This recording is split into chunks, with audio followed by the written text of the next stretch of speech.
Have the bad fortune and audacity to follow one of our greatest speakers, one of the nation's great orators, and a preacher. I know we all appreciate the old wisdom, never follow a preacher. And I want to thank Reverend Warnock, my great colleague and friend, for that eloquent and powerful speech, and particularly the ending of his speech, which evoked a time in our history that many would like to forget. A lot of Americans are forgetting. The world is trying to erase from its memory. But it is a time evoked by Senator Warnock that couldn't be more relevant to this moment in America's history, because we face a crisis in governance. It's a moral crisis, not just a political or legal crisis. It is a challenge to us, to our better angels, to our sense of mutual respect and caring, as he said so well, quoting Martin Luther King, that web of mutuality that binds us as a nation. Ultimately, it isn't our wealth, the number of dollars we have in bank accounts, or the economic strength of our corporation. It isn't our might militarily. We have the strongest and best military in the world. It is our common values and our commitment to our faith and our family and to each other, respect for each other, even when we differ. When we come to this body, Mr. President, we all take an oath. I've taken that oath a number of times in my life. When I became a private in the United States Marine Corps Reserve, when I became a United States attorney in Connecticut, when I became a state legislator, and then when I became Attorney General, and now as a senator. I raised my right hand, as did all of us, and we took an oath. It wasn't to a president. It wasn't to a government. It wasn't to a monarch. It was to the Constitution and the laws of this country. The Constitution stands for something that binds us together, and it is at the core of this great experiment that we call America. The Constitution will be around, I hope, and I'm knocking on wood, when these young pages become our age and stand here, perhaps. But it will be around only if we fight to sustain it. It doesn't happen by magic or by inaction. It happens because we come together and we say, whatever else happens, whatever divides us, whatever natural disasters, tornadoes, floods, hurricane befall our great country, we're going to stand together for the rule of law and for each other. We will come to each other's aid, and we will respect each other's rights.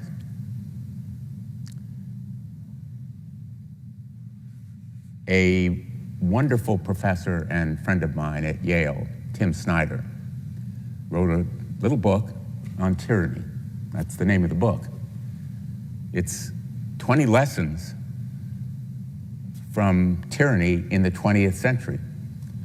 And the first lesson is, do not obey in advance, which is to say, do not anticipate what a dictator wants and accede to it in advance. Do not acquiesce. Do not obey in advance. Today, we have to take a stand against a group of people who want to shred our Constitution. They want to light it on fire because they feel there's a higher good. They want to save money, or they think that we're in the midst of some religious movement, or they simply want to get power. Whatever their motive, and I don't pretend to fully understand it, they have unleashed on our government a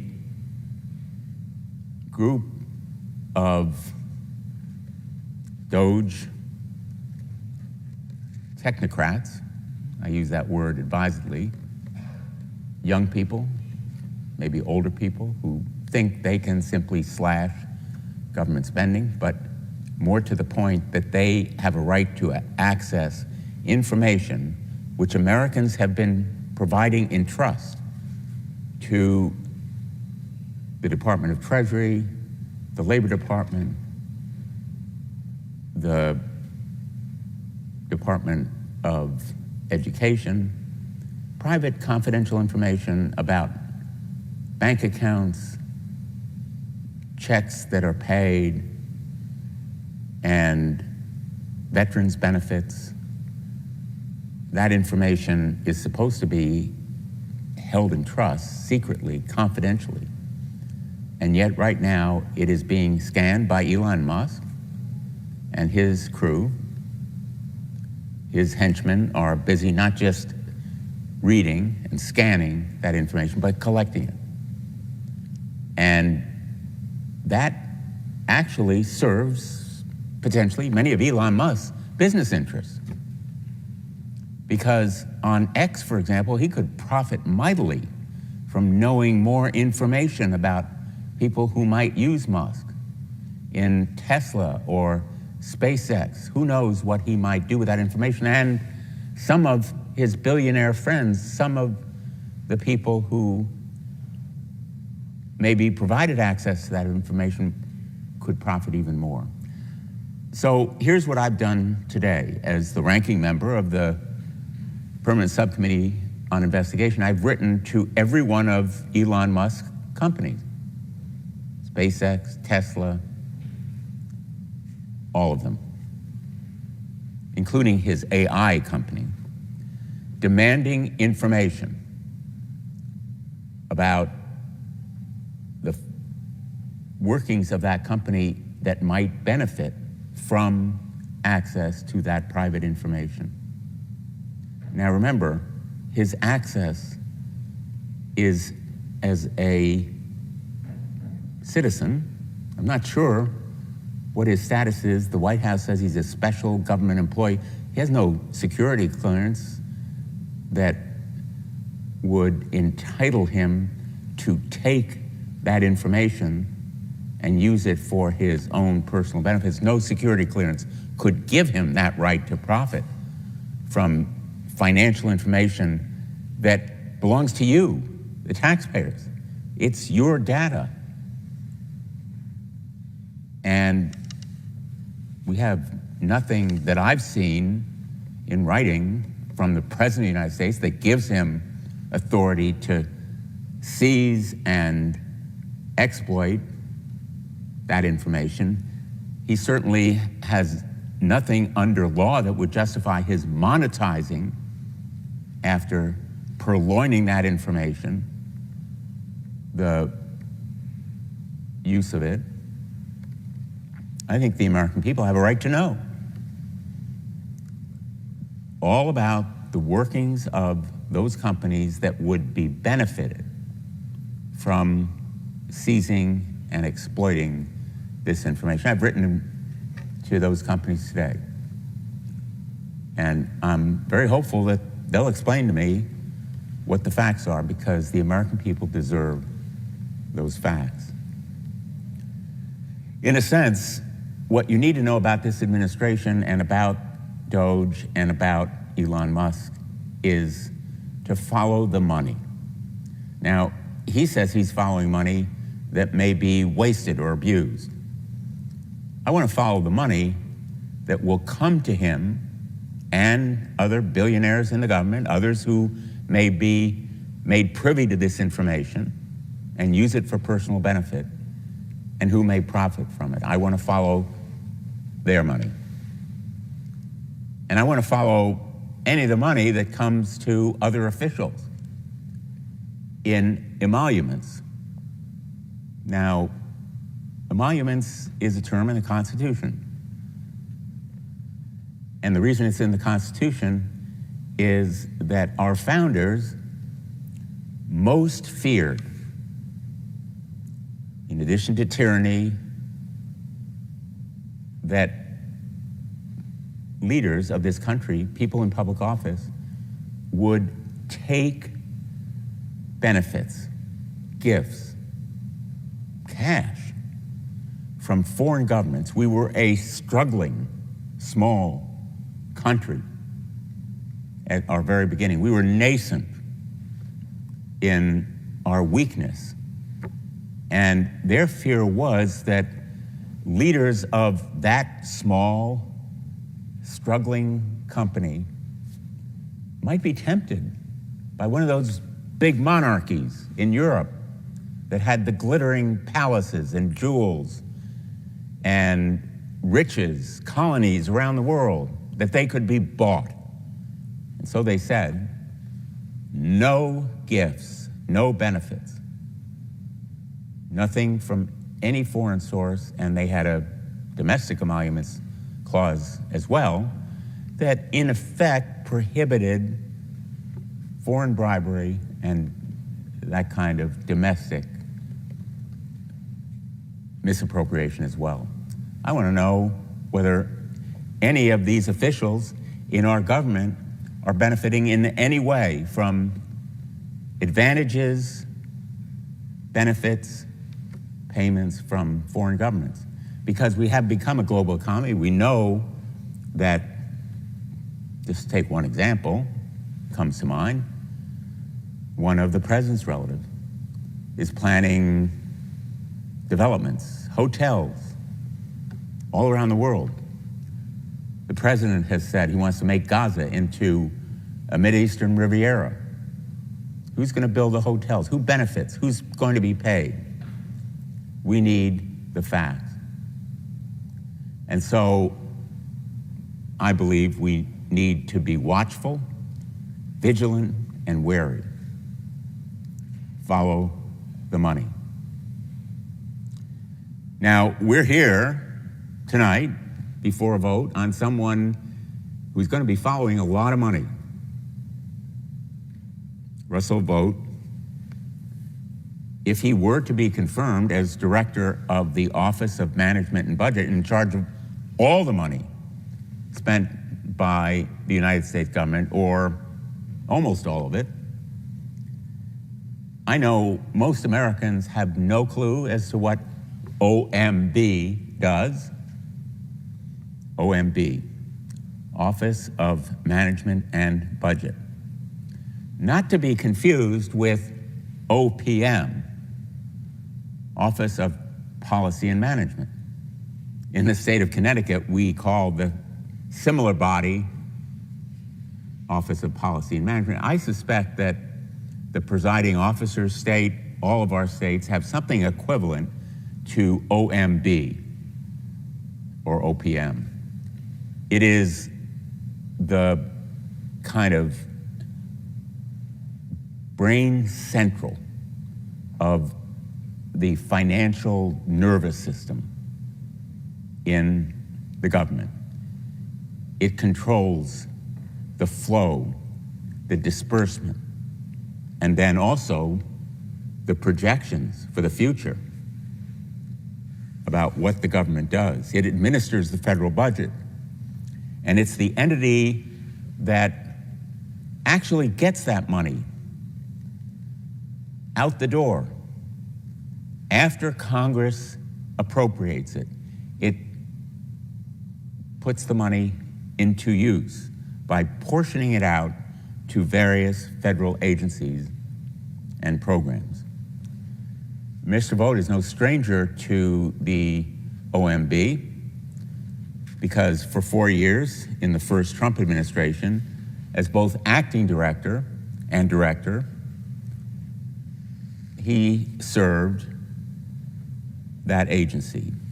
Unfortunately, for us and for him, his record there ought to be disqualifying. He slashed budgets. He obstructed oversight efforts. He repeatedly violated the law by withholding funding Congress had already appropriated. All of it harming American families, farmers, working people, communities. And in violation of the law, the OMB director is very powerful. But you know, there is this thing, and I keep coming back to it, the Constitution.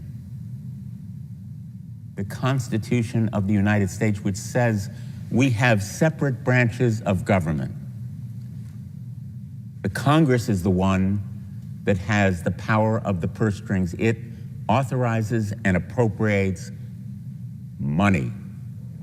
The executive implements that budget. It executes, as the term executive implies, on that budget and many other laws. It enforces criminal laws. It implements other statutes. And of course, the judiciary calls them both into account if they violate the Constitution. And Congress actually believed maybe there ought to be an additional guarantee of its power to appropriate and the president to faithfully execute laws. And so in addition to the Constitution, it passed a statute known as the Impoundment Control Act, which says, you know, when the Constitution requires that money appropriated by Congress be spent faithfully by the executive branch, the Constitution really means it. And the Impoundment Control Act implements it by saying it must be spent in exactly that way. But in his first service in the Office of Management and Budget, OMB, Mr. Vought really didn't think it was his duty to follow the law and the Constitution, and so he impounded money. Now, you would think, well, maybe it was an error. Maybe it was an oversight. Maybe it was just, you know, kind of an innocent mistake. But he came before us in a hearing at the Committee on Homeland Security. And I asked him specifically whether he would follow the law and the Impoundment Control Act. And he said, that act is unconstitutional. His theory is that the Constitution doesn't really mean what it says. The framers didn't really think that the president had to spend money if he felt it was against the public interest. And if his intention was good, he didn't have to follow the Constitution.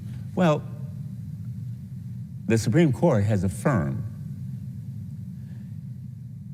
and lower courts have followed that law again and again and again. So Mr. Vought thinks he is, in effect, above the Supreme Court, above the law, and above the norms that others in his position followed faithfully in executing appropriations bills. I joined my Democratic colleagues in voting no on Mr. Vaught's 2 previous nominations, and I joined my Democratic colleagues in voting no on Mr. Vaught's current nomination. In fact, Mr. Vaught's record and views are so troubling, he has never received a Democratic vote. Never. I'm here to tell you that if confirmed again, Mr. Vought will be even worse than he was the first time around. He's had practice. He told this body that the one lesson he learned from his previous tenure was the need to act faster. During the confirmation process, he told us that he, quote, does not intend to do the job differently, end quote, than he did the first time around, and he would apply his experience, quote, from day one. He said he'd be acting and taking the helm of OMB at a time when President Trump has thrown that agency and the country into chaos and confusion with his unconstitutional, illegal funding freeze. With Mr. Vought in charge, there will be more of the same. He's already proven that he's willing to break the law on behalf of President Trump. As I mentioned, one of his most concerning beliefs is that the executive branch, the president, acting through OMB, has the authority to withhold funding that Congress has legally appropriated. Now, this point is fundamental because if he believes the president doesn't agree with funding already enacted into law, he doesn't need to release that funding, and the president's above the law. Now, let's be clear on appropriation bills. As the presiding officer and all of our colleagues know, budgets in the United States government are the result of extensive negotiation, leading to compromises and agreements that are then put into writing and incorporated into drafts, and then finally into the bills that are voted in this chamber and then approved in the House of Representatives. And if they are approved, they go to the President of the United States and he signs them into law. That's kind of high school civics. Everybody should know it. And it becomes a law.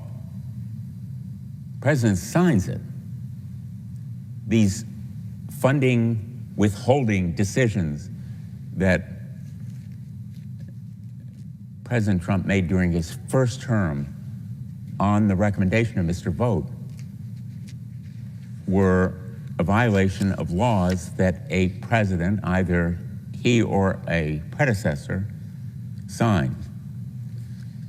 And that's why I want to focus on the devastating effects of this wrong-headed, misguided philosophy and approach to the law. As a member of the Senate Committee on Homeland Security and Government Affairs, when I questioned him on this very topic, he was clear that he disagreed with it, which is his right to do.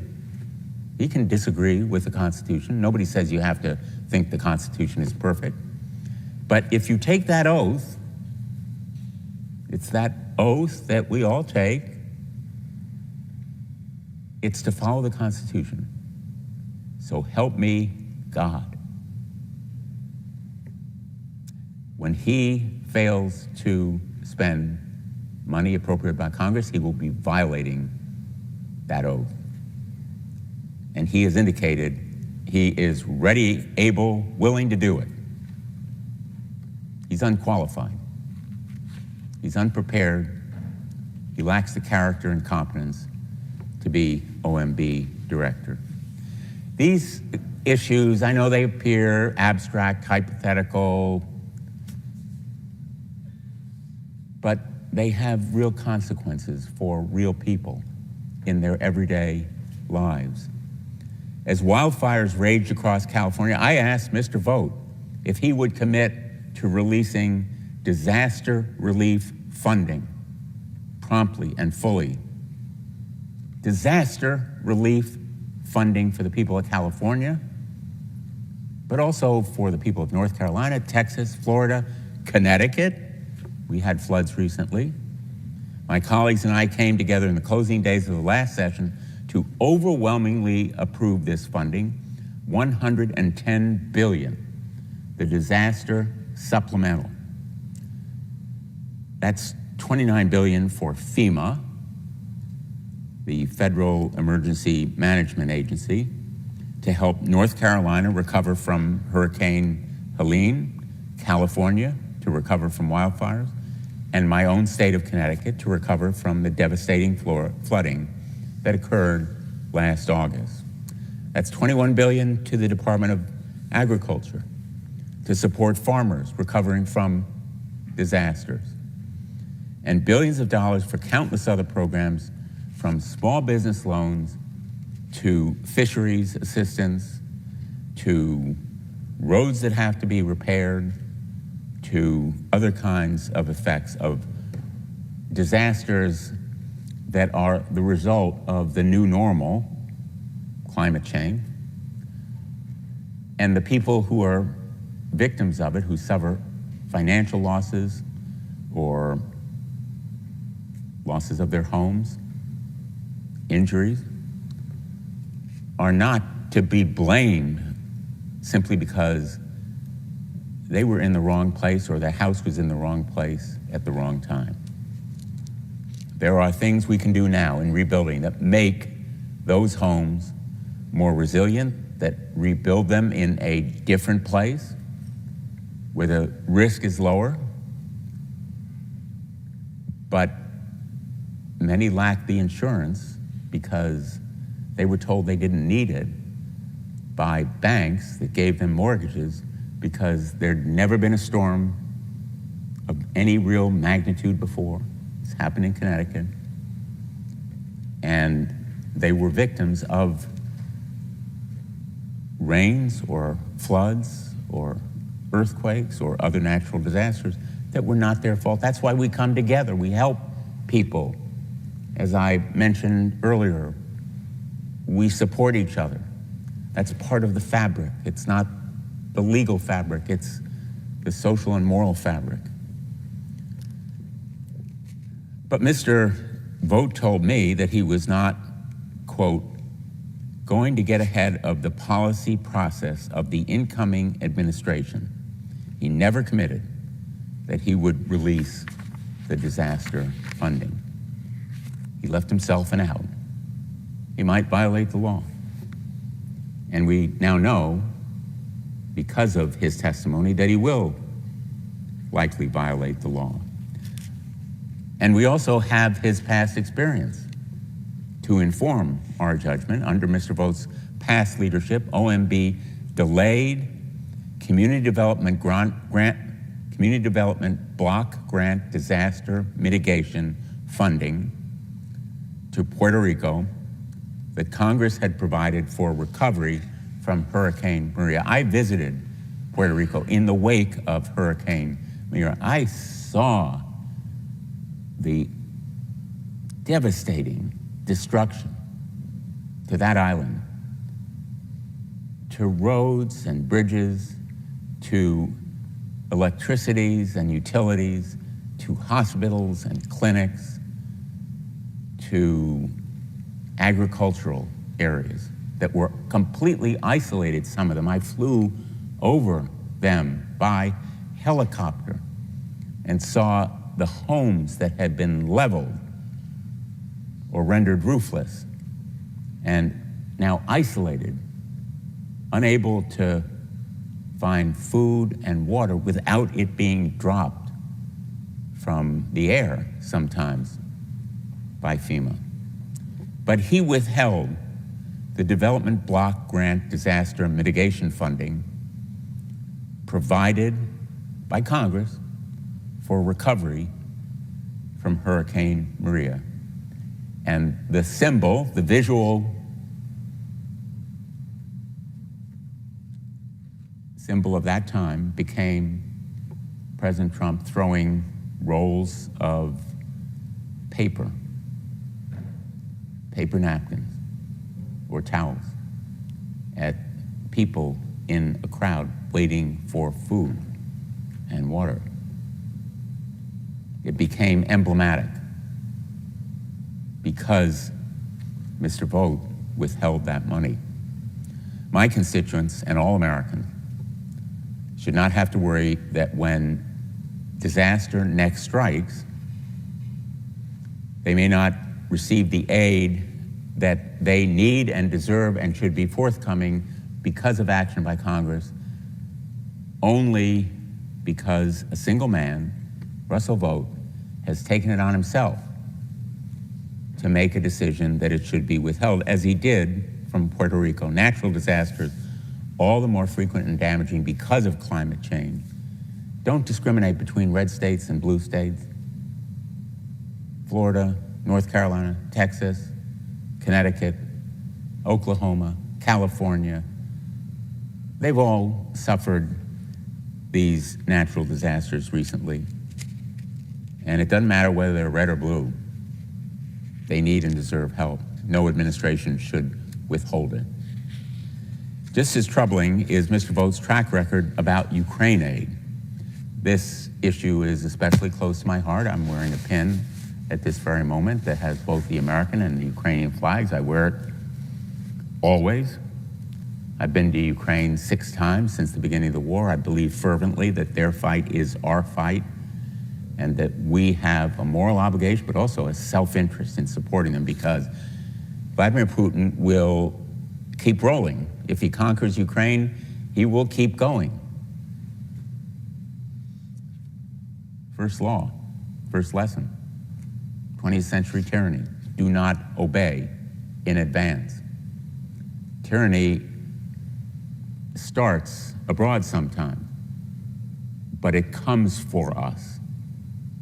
Vladimir Putin will come for others if he succeeds in Ukraine, and we will have an obligation under Article 5 of the North Atlantic Treaty Organization to put American soldiers and troops on the ground, airmen, sailors, Marines, all of our military. So it's in our interest to stop him where he is right now. During his first term, Mr. Vought was instrumental in delaying security assistance to Ukraine. And we all remember, who served in this chamber during those years, that first impeachment of Donald Trump because of that withholding of money and the circumstances surrounding it. In 2019, under Mr. Vaught's leadership, OMB withheld $250 million appropriated to the Department of Defense for security assistance to Ukraine. The Government Accountability Office found that OMB's actions to withhold this funding violate the law. GAO also concluded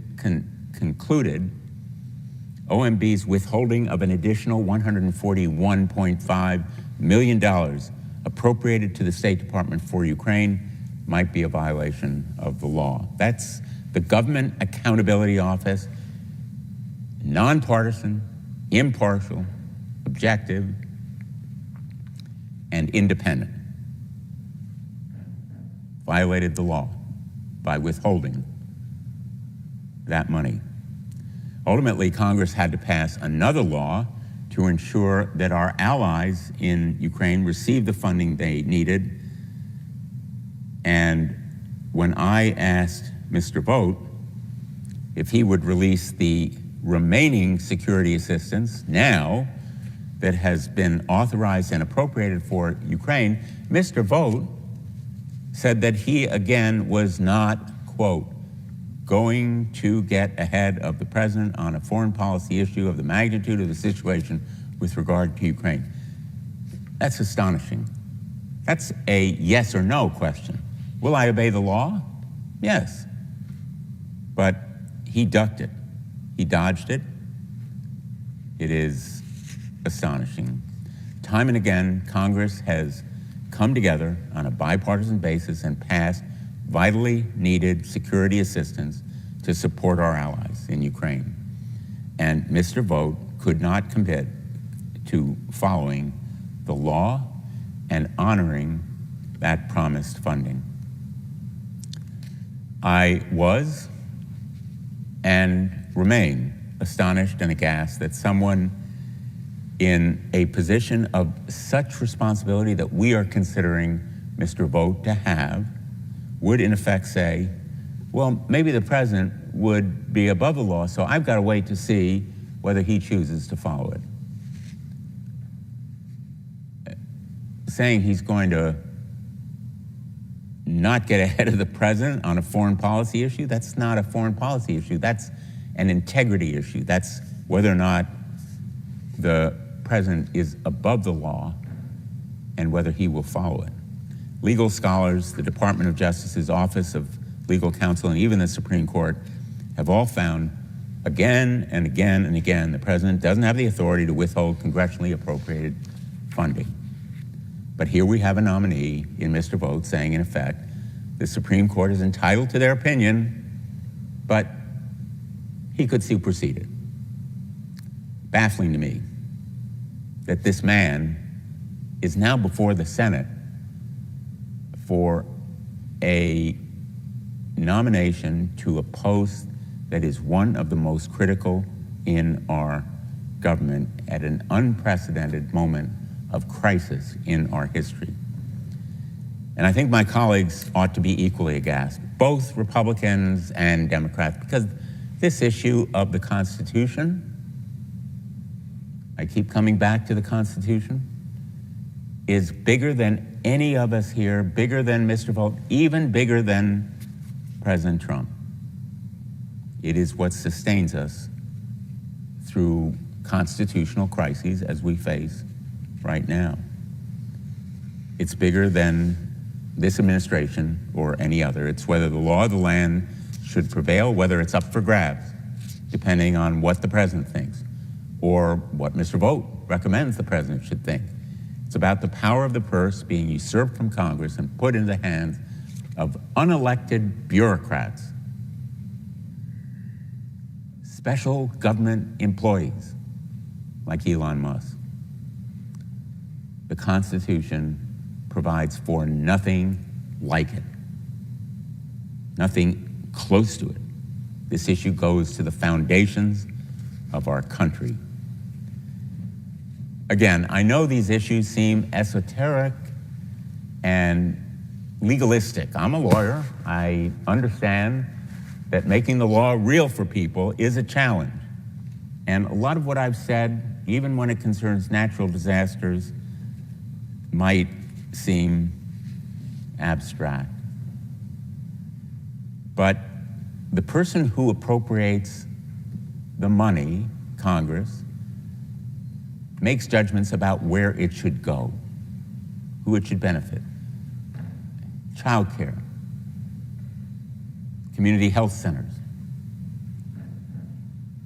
the SNAP program, providing aid for the hungry, the military, new weapons platforms, our intelligence community, our national security, all of the domestic needs, all of the challenges from abroad. They're not hypotheticals. And we saw last week how real the threat is, how damaging the effect would be on every single America if Mr. Vought's views prevailed. Last week, the Trump administration swept the country into chaos and confusion, and all of us in this chamber heard from our constituents, loud and clear, what in God's name are you doing? You're disrupting the payrolls of community health centers that provide basic services to patients who need them, children who use them, child care, Head Start, Medicare, Medicaid, the basic nuts and bolts of our government disrupted. I know the president wants to be a change agent. He shouldn't be a chaos agent. Disruption shouldn't mean destruction of those basic services. But that's what a delay in funding could mean, or a suspension of financial support. And that move wasn't approved by Congress. To be clear, it was against the law. They made the unconstitutional and unilateral decision to halt congressionally mandated funding. As a result of that order, chaos and confusion halted federal payments to food bank programs, health care and nutrition assistance programs, Head Start and child care programs, housing programs, energy assistance programs, and so much more. We heard about them. And throughout the chaos, the administration was utterly unable to communicate to the public. First, there was a vague memo which claimed there were exceptions to the Trump funding freeze, but many of those programs, like Medicaid and Head Start, remained unable to access funding for extensive periods of time. A federal court had to step in and halt the order and stop the chaos.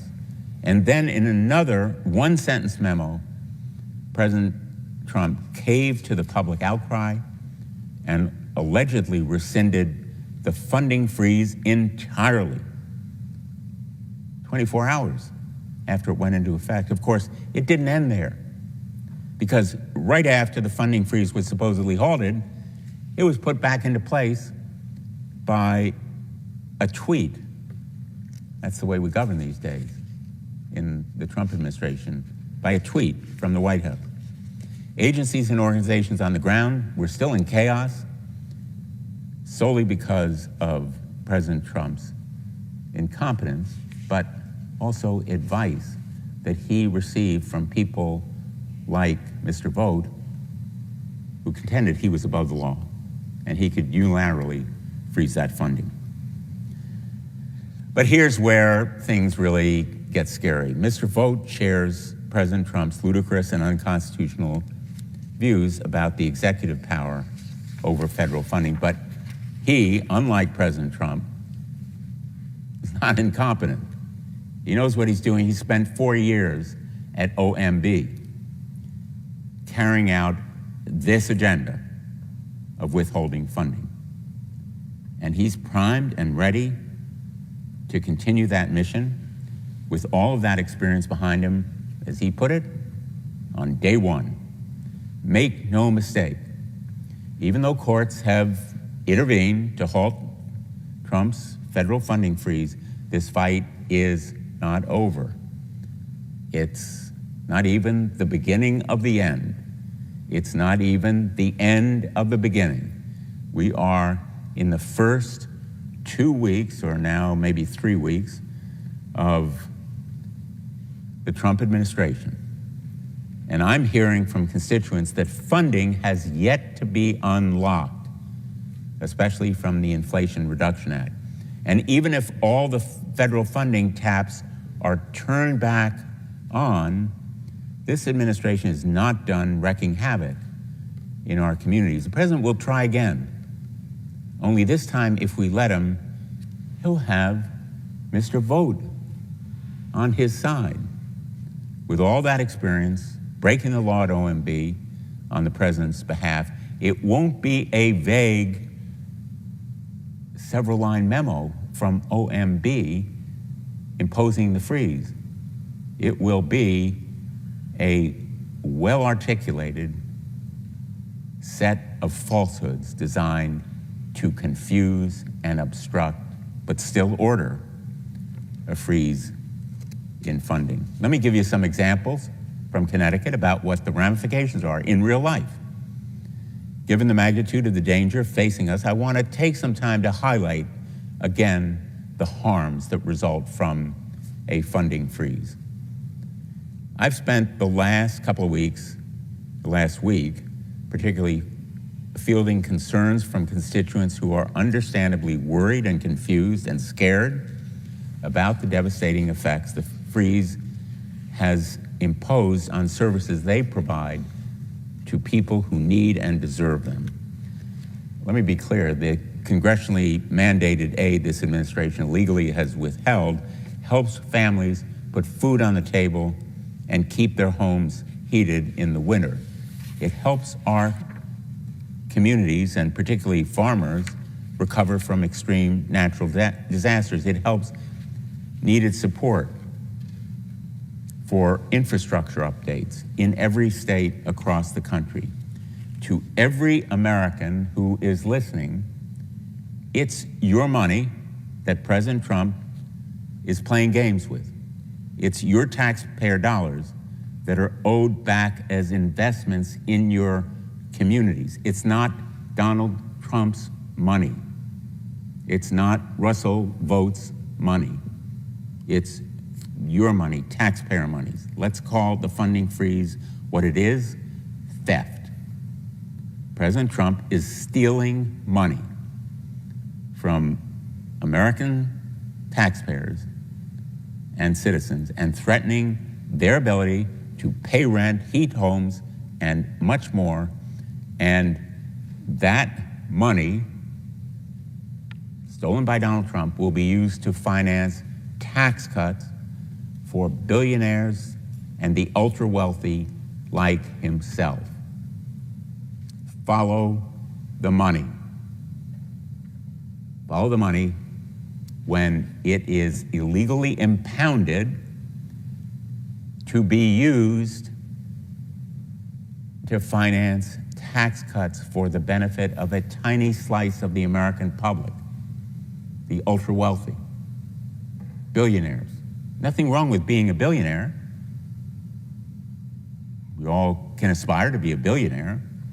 It is the favoritism and discriminatory use and effect of our laws benefiting them at the illegal expense of everyday Americans whose taxpayer money has been stolen, grifted, thieved.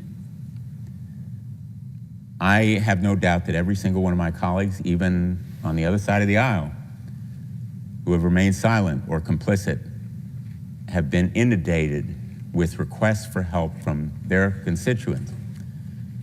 And my Republican colleagues know well, red states and blue states receive funding from the federal government. In fact, I saw a statistic in the New York Times that something like 80% of all the infrastructure money has gone to congressional districts represented by Republicans.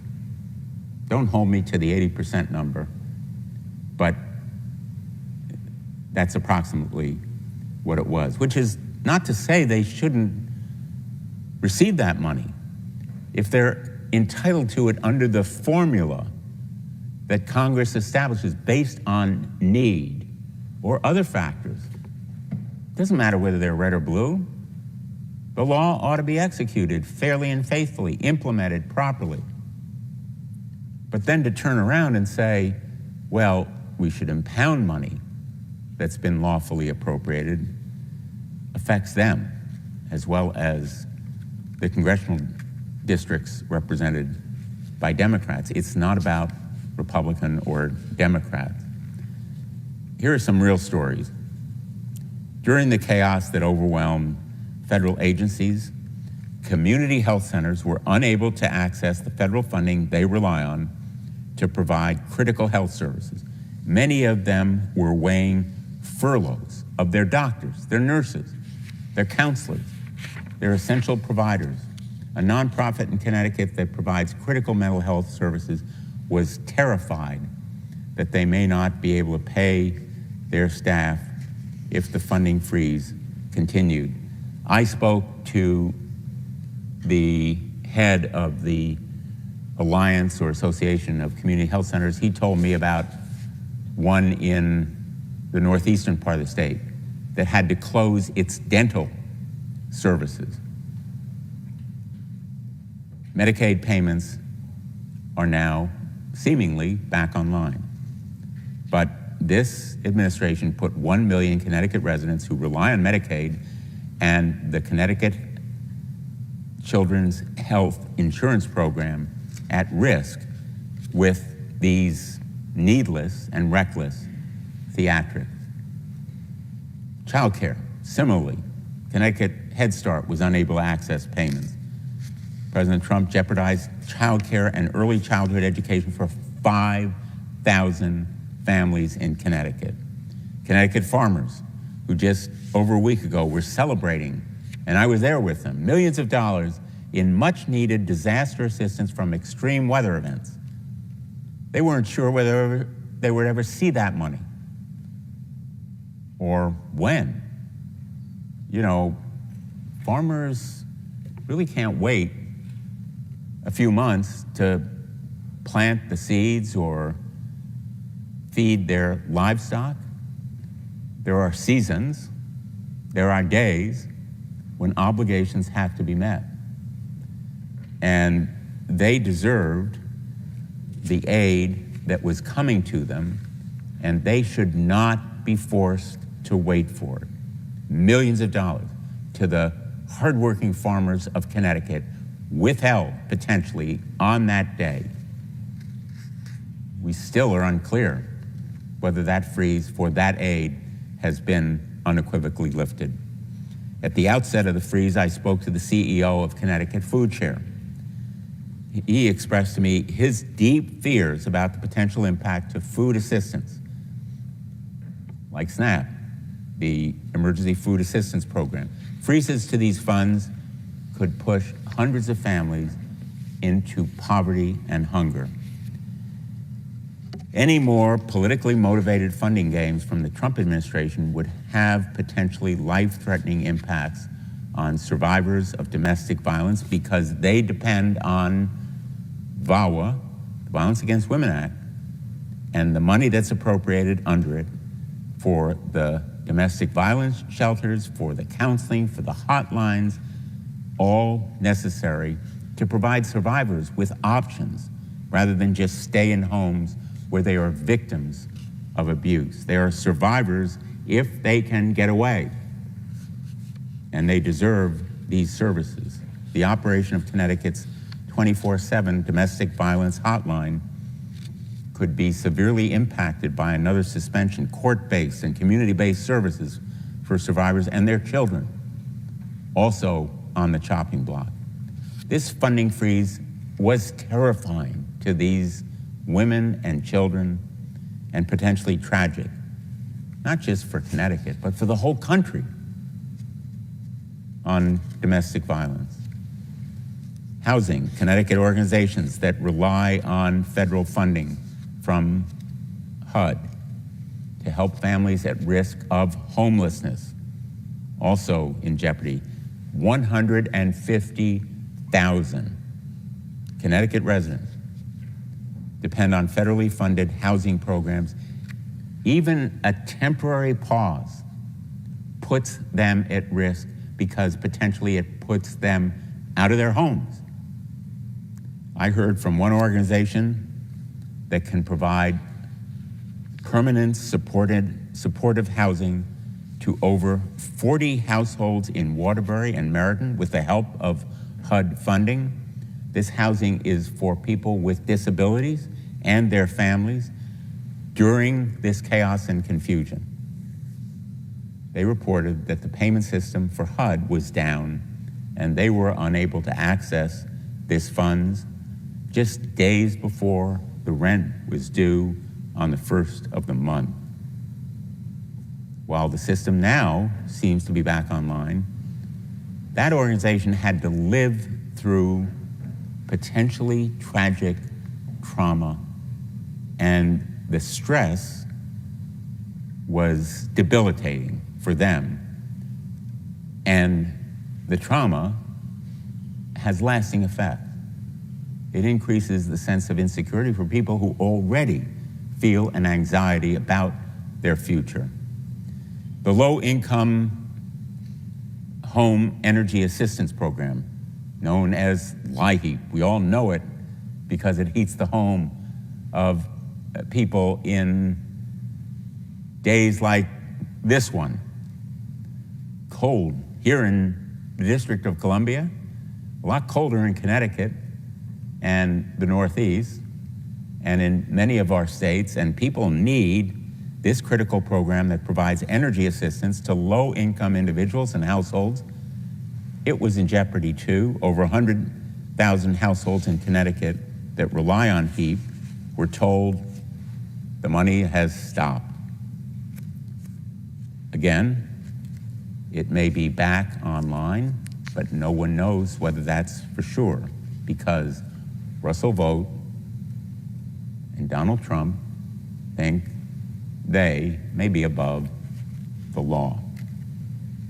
Funding to support critical water infrastructure, brownfields remediation, and clean drinking water also frozen. That move threatened the health of communities everywhere. And I'm still hearing from constituents that grants they received under the Inflation Reduction Act are continued to be frozen. The city of New Haven received over $10 million from EPA for 2 grants under the IRA that they say have been blocked, severely disrupting work. Recipients of EPA's Solar for All program, which enables households in low-income and disadvantaged communities to benefit from solar power, are similarly still frozen, including recipients in Connecticut. Make no mistake, the Trump funding freeze continues in effect today. The courts need to block it, and then they will need to hold in contempt the officials who fail to obey it, whether it's Mr. Vought or the President of the United States, and lawyers will go to court to seek contempt motions to hold them in contempt. Trump's funding freeze put the future of Connecticut's and our nation's roads and bridges and rail at risk. Amtrak's state of repair backlog for the Northeast Corridor is tens of billions of dollars alone. It's estimated at 78.8 or 7 billion in 2023. This funding is critical for safety repairs along Amtrak's line, funding the Connecticut River Bridge Replacement Project and the Gateway Hudson Tunnel Replacement Project. It will ensure rail passengers can safely enter and move through all of New England. And without this funding from the federal-state partnership for intercity passenger rail and the Consolidated Rail Infrastructure and Safety Improvements Program, just naming a few, all of these investments will be at risk because they are all connected.